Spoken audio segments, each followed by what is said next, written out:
CH750 Super Duty, and got a beautiful fall day. What are we, October the 15th today, so mid-October. Beautiful fall day in the Super Duty, and we're going to quickly go around the patch to share a few things with you and enjoy the beautiful flight on this autumn day. Yeah, we've got the Evolution panel. I'm just scrolling in on the map there. I really like the new map like that. It really is nice. Yeah, the new sectional I like. You know, for us older folks, it's nice because we can zoom in on the map without, you know, get the high resolution detail on that. I really like that. All right, well, we're in the Super Duty, and we've already done a run-up, checked everything. Doors locked secure, your door right there. Seat belts, everything looks good, gas is on. All right, so we're going to pull the stick back, add brakes, add power, nose comes up instantly. Then we'll be off the ground at 150 feet. Yeah, that nose just jumps off the ground, doesn't it? Wow. I wouldn't even say that's 150 feet. We got cooler weather, don't we? Yeah, yeah. And it's a beautiful autumn day. I'm still in a t-shirt here, although I see Roger, you're in a jacket. I'm in a t-shirt. Yeah. That's typical autumn in Missouri. We're kind of deciding if it's hot or cold, isn't it? Right. But the colors are starting to change out there, and we'll kind of fly over some of the trees and stuff. Get a good opportunity to see the autumn here in Missouri. And a little bit about the Super Duty. We've got the 205 horsepower IO 375 engine in it, so lots of power. We've got a Sensenix ground adjustable prop on the nose. And again, the Super Duty is our latest CH750 model, and as the name implies, Super Duty. It's got a rear seat, jump seat in the back, very roomy as you can see, and got the big fat tires on the airplane. You know, we took off here on the paved runway, maybe we'll land on the grass and show the type of flying that this airplane is meant to do. They're just starting to bring the beams in, I see, so these are good places to land. All of a sudden, now we have lots of runways in front of us. And so the reason we wanted to go flying is, well, number one, we haven't done it in a while, and so again, this is our weekly or bi-weekly meeting in the cockpit. Best place to have a meeting, really, quite frankly. But to talk about our upcoming virtual workshop in November, and that's going to be on Friday, November the 6th. So basically 3 weeks from now, and it's going to be basically bringing our standard, you know, workshop experience to you to be able to do it at home. So we're basically allowing you to again go through the entire workshop assembly right out of your home. We're limiting it to the STOL CH750 Super Duty. It's just easier to do one model at a time when we're doing the workshop. And the Super Duty, it's been a very popular model. A lot of folks are starting to build it. And nicely too is being our latest kit. The kit is really more advanced with the CH750 Super Duty, which is why it's a one-day workshop. All of you guys will be able to quite easily build that rudder section in one day. And we'll be doing this with the Zoom video conferencing platform. We've done already a couple of them. Really works out well. I'll provide links so you can have a look at how it's gone in the past. But I highly encourage you guys, especially those of you that are kind of stuck at home, don't feel comfortable to travel quite yet. This is really a great opportunity to do something now and to do it very safely. And how we do it, we basically will ship you the rudder kit ahead of time, which is why if you're interested in doing this, you're going to have to do this in the next week or so, because we have to ship this to you by UPS, I believe, the rudder kit. And you'll also have to, at home, get your little workshop area ready for that. It's a pretty simple workshop. You'll need a 3x4 foot work area and a simple hand tool, but still you'll need to spend a little bit of time to get that ready. Share with us a little bit of experience how the past ones went. What do you think? Oh, very, very nice. They went very well. You know, like Sebastian was saying, we're doing them online, so you know I'll be there demonstrating, putting the rudder together step by step. And typically in our normal workshop, I'm not putting together the rudder. The customer is, and I'm just overseeing it. But during the virtuality, we're putting the rudder together, going step 1, step 2, step 3, and then if customers have questions, we're taking care of them at that point. And then with the Zoom platform, it truly is interactive. You can look at them, what they're doing, so it's kind of fun. I always enjoyed it. I remember last workshop, we had a dad with his kids working on it, and it was just kind of fun to kind of peek inside their house and how they're building, how everybody's interacting, and again, the comfort of doing it at their own home. So again, try to, I'll post a link, follow the link, sign up for the workshop, and we'll give us plenty of time to mail you the rudder kit to you and for you to prepare your workshop area. Also coming up, well, before I talk about other events, I wanted to do a big shout out to a couple gentlemen that are building CH750 Super Duties at home and doing just an awesome job of chronicling the entire process.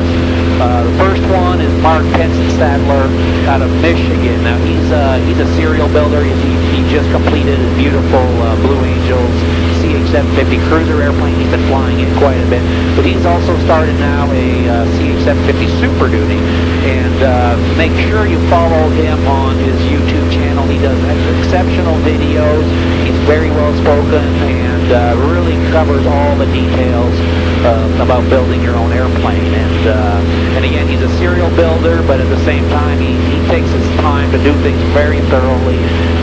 You saw his airplane. Did you go flying in his airplane? No, I really didn't even get a chance to look at it in detail because it just is such a busy last open house. So because he just built himself a beautiful airplane. Kind of went above and beyond what he needs to do. But again, that's a nice thing about building your own airplane. You build it the way you want to. He's KITPLANE's enthusiast on the YouTube channel. Make sure you look that up. We're very much worth following along as he builds it. And then another newcomer doing that is Adam Andrews out of the Milwaukee, somewhere by Wisconsin, and he started AeroWorks. It's a company that does videos and drone things, but he started building his own CH750 Super Duty also recently, and he's doing a series of videos. Watch those videos. Again, lots of good information about building and flying your own airplane, and it's really a good opportunity to kind of follow, if you were building, they're always, say, a month ahead of you, and you can kind of follow along with what they're doing. Both of them are very responsive. If you have questions about what they're doing, how they're doing stuff, just shoot them an email, shoot them a text, and I know both of them love to talk about what they're doing, and then just kind of following along building that way. I find that the YouTube videos, they're great for sharing flying and so forth videos as well, but they're also a great platform for sharing technical stuff. And I know we're doing more and more of that internally at Zenith as well, sharing more information on how we do things. So both those guys, look them up. Again, they're both building a CH750 Super Duty. They're about, I think, at the same stage, about a month in their projects. So definitely well worth looking at.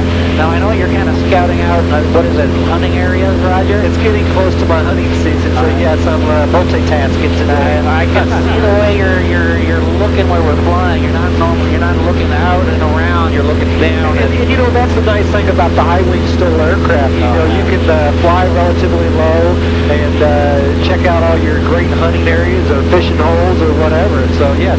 Well, not just check them out. You can actually land down there as well. Yeah. So it's a great platform. Now you're going to be off next week. Where are you going next week, Roger? Well, I'm going to South Dakota, going pheasant hunting, and it's my favorite time of the year. It's not the hunting that's getting together with a bunch of guys, and then I do like bird hunting, and this is my time of the year that is my vacation. So. I know. I know. You always a year out. You have it marked on the calendar. Oh, yeah. That's Roger's special time. So again, starting next week, third week of October, you won't be able to get a hold of Roger, but you can still definitely call Zenith. We're happy to help you out and do everything we can to help you out. Also later this year, December 3rd and 4th, we're going to Lakeland, Florida, to Sun and Fun, and we'll actually be doing one of our hands-on workshops down at Sun and Fun. I think that's going to be our first time on doing it actually at Sun and Fun. the full workshop experience. And that's because Sun Fun folks, as you know, because of COVID, they canceled the annual Sun Fun flying earlier this year. But they're real kind about putting together an event on the 4th and 5th of December, Friday and Saturday. A holiday flying event. I think they were even having a car show out there. But EA's Jack Pelton and Mark Baker from AOPA, they're having a town hall meeting there. Oh, okay. Just a good grouping of airplanes. They'll have camping out there, probably I think a night air show or night activities. So we're actually quite looking forward to it. And Thursday and Friday in the Wheelman hangar right on the Sun and Fun grounds, we'll be doing the workshop. And that's where Andy Ovens is building a CH-750 Cruiser currently on there for the Sun and Fun. They've got youth involved in building that airplane, and then they plan on using that airplane with an Able Flight program. It's an adapted airplane for hand controls for pilots with disabilities. So that's going to be a neat activity. But if you're looking for something to do in early December, it's well before the Christmas holidays, come down to Lakeland, Florida for that, both for the Sun and Fun fly-in, but also for the workshop experience right there. And then speaking about Florida, in January we're coming back to Florida. Now, we used to go back to Florida for the Sebring show, but we're not going to be doing that for the Sebring because they're no longer doing the Sebring show. But kind of on the same weekend now, the DeLand Sport Aviation Showcase is going on. And that's in DeLand, Florida, which is out by Orlando, between Orlando and Daytona Beach, I believe. And we'll be coming back for that. Again, we'd like to do our workshop experiences, but also we'll have some Zeniths down there, demo flights, and so forth. So that'll be a fun experience. Now, before I forget, I was talking about the Sun and Fun show coming up. They're also having a STOL competition on the Saturday. I think it's December 5th. And that'll be a good STOL competition. It's a national STOL competition. My guess is there are going to be a lot of participants in it because of COVID. A lot of activities have been canceled this year. So I think a lot of pilots are wanting to do more activities. So I'm guessing it's going to be a really good event. John Humbird with the Super 701. That's the 130 horsepower UL powered 701. He's already signed up to compete in that. And who else is competing in that? Jan in his 750 Super Duty with the Viking engine. That's right. Eggenfeldner with his Super 7 or Super Duty 750. Yeah, and that'll be interesting because he has a new prop. I know he's been flying with, and they're always doing new improvements on that Honda-based Viking engine. So perhaps that'll be an interesting airplane to see compete as well. And who knows, there may be a few other Zeniths that sign up as well. Usually the Zeniths are the only tricycle gear airplanes that compete in these STOL competitions. And it's always really neat to see because they do extremely well all the time. They do. They actually very well. So yeah, you guys come out there and support Jan and John in their STOL competition. You never know, we might need some help, pulling planes or whatever, or maybe getting up water or whatever, so we might need some volunteers. Yeah, absolutely. Absolutely. Kind of like the NASCAR need a pit crew. There you go. Yeah, and it's nice to see, again, these STOL competitions, these STOL pilots are becoming quite the celebrities in some circles, and again, rightfully so, because they practice a lot of skill and really do quite well, and do, I think, an excellent job at demonstrating these airplanes. Oh, and I'm looking up here, I see we have these new sun visors in this airplane, and yes, we don't need them today because we're a little overcast, but these things are awesome. They really do an excellent job of cutting out the glare, good sun shields, and what I like about them is when they're like that. Right, exactly. Is that they're reconfigurable. You could use them for the top glare, and when you're not using them, they're completely out of the way. They're not getting in your way. Yeah, you've got it on the side mount as well. Really does a nice job. Yep. So, well, I think I covered about everything that we needed to this morning. Again, always take the opportunity to thank all our Zenith builders, our Zenith flyers for supporting us. It's been a difficult year. That said, it's also been a great year for to be building. If you're at home and still not quite comfortable to travel and so forth, encourage you to be active building your own airplane. You've got a Zenith. Don't forget to fly. I know Avemco Insurance. They ran the story not too long ago.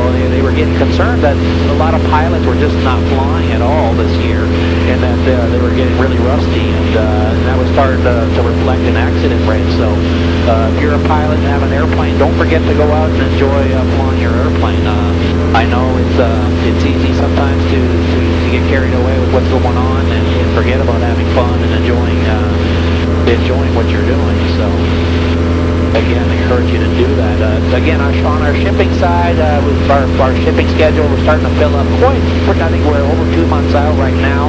But if you want to get started on something, give us a call. We can usually ship you out, whether it's a rudder kit, tail kit, something like that. We want to do as much as we can to help you guys out to stay active and to be building your airplane. So we're back here over the airport, I see. Yeah, we'll come in and do a nice short landing. Okay. And we could probably land in the grass. Yeah, why don't we land in the grass, maybe even do a touch and go and do a quick around if you want. That's up to you. And I know you always like to demonstrate how, you can really operate this airplane kind of like an oil dragger airplane. Yes, you can. And you don't have to really go extreme either. That's what I like about the Zeniths. You can take off and land very short, but you don't have to do very extreme maneuvers to do that. Where, some of these aircraft out there, these, let's say, a Cessna 180 tail dragger and stuff, land those things really short like they do. You have to be a very high-time pilot, very skilled. Because you're right. Well, like this airplane, you can fly right down to the stall because of your leading edge slats, for example. And a lot of airplanes were taught not to do that because the stall would surprise you. So what you do is you maintain a little higher approach than you would close to the aircraft, and you're going to develop a little sync rate. You control that sync rate with power, change the pitch and power, throughout the whole approach. And of course, when you're in a non-airport environment, that's usually the environment you're going to be in. You're not going to have a long, open approach on both ends of your runway. Right. We just don't have anything real exciting here in the local area no mountains, no riverbeds. I know, it's when you have synthetic vision that you know what you're missing, because you look at, when you're flying in the mountains on, on synthetic vision on your screen, it always looks quite impressive. Of course, outside does as well, but there's nothing to show. All right, we got 4 flaps. And at this point, I'm just going really typically by feel. Not trying to keep my head in the cockpit, trying to keep my eyes outside. And I see we're indicating 45 miles per hour airspeed, or even low 40s. Nice and slow, gives you a lot of time. Got a little bit of crosswind.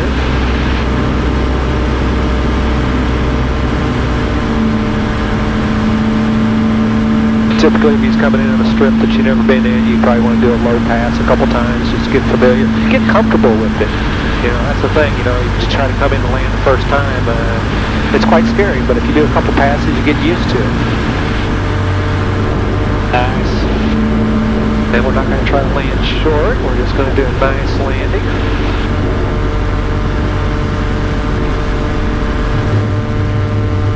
And we can take off. We've got plenty of runway in front of us.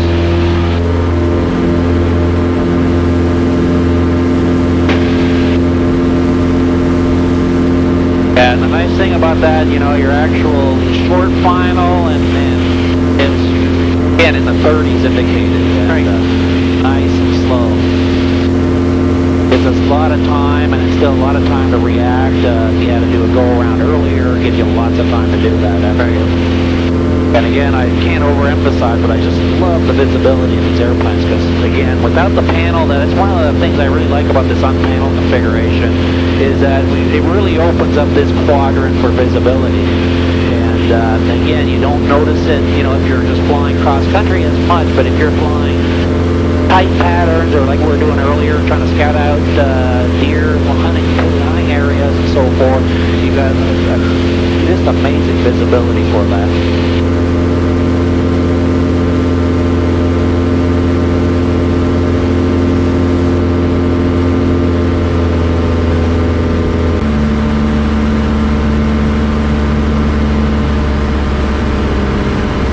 We don't really see the colors of the trees fully today because of the overcast sky, but it's starting to get pretty out here. It is. And those of you that have the opportunity to travel, you can come and visit the factory, take you for a tour of the factory, do a demo flight by appointment, and certainly happy to help you guys get started or continue on with your projects.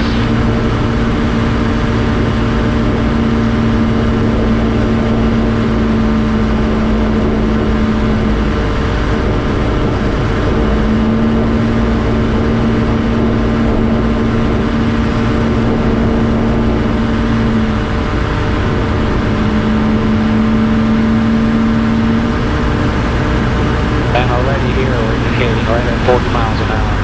That's slow.